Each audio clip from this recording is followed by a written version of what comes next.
Qui est Robert Francis Prévost, devenu Léon XIV, l'Américain élu pour succéder au pape François, ce jeudi 8 mai 2025, moins d'un mois après le décès du pape François, les cardinaux réunis en conclave ont réussi à se mettre d'accord. Avec le symbole de la fumée blanche, sorti de la chapelle Sixtine, ils ont annoncé avoir élu un nouveau pape. Qui est l'Américain Robert Francis Prévost, devenu Léon XIV, le 21 avril 2025, le Vatican annonçait le décès du pape François, à l'âge de 88 ans. Le souverain pontife, né Jorge Mario Bergoglio en Argentine, avait marqué son pontificat par une volonté de réforme, un style pastoral proche du peuple et une attention constante aux plus démunis. Sa disparition a plongé l'Église catholique et des millions de fidèles dans le deuil. Les funérailles se sont tenues le 26 avril en la basilique Saint-Pierre, à Rome, en Italie. Des chefs d'État et de gouvernement du monde entier avaient fait le déplacement. Parmi les personnalités présentes figuraient Emmanuel Macron, le roi Felipe VI et la reine Laetitia d'Espagne, mais aussi le président américain Donald Trump, dont la présence a particulièrement attiré l'attention.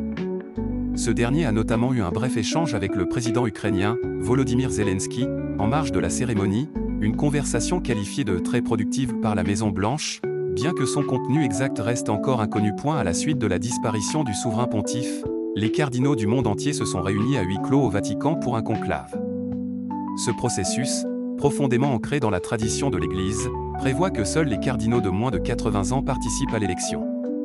Isolés dans la chapelle Sixtine, ils votent jusqu'à ce qu'un candidat recueille les 2/3 des voix. Chaque tour de scrutin est suivi par une fumée, noire en cas d'échec, blanche lorsqu'un pape est élu. Ce jeudi 8 mai 2025 restera dans l'histoire, non seulement pour la commémoration des 80 ans de la victoire de 1945 en France, mais aussi pour un événement d'ampleur mondiale, l'élection du nouveau pape. Alors que les regards étaient tournés vers les Champs-Élysées en France, une fumée blanche s'est élevée dans le ciel de Rome, au-dessus de la chapelle Sixtine, annonçant au monde entier qu'un successeur au pape François avait été élu. L'identité du 267e pape a été révélée peu après, depuis le célèbre balcon de la basilique. Son nom, son parcours et sa vision de l'Église seront scrutés de près dans les jours à venir. Il s'agit de Robert Francis Prévost, un natif de Chicago âgé de 69 ans. Figure respectée de la curie romaine, il occupait depuis 2023 le poste stratégique de préfet du dicaster pour les évêques, chargé de nommer les épiscopales dans le monde entier.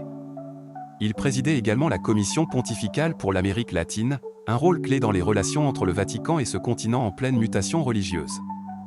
Son expérience pastorale en Amérique latine et sa connaissance fine de la gouvernance ecclésiale en faisaient un candidat naturel pour poursuivre l'œuvre du pape François. C'est désormais sous le nom de Léon XIV qu'il exercera ses nouvelles fonctions de pape.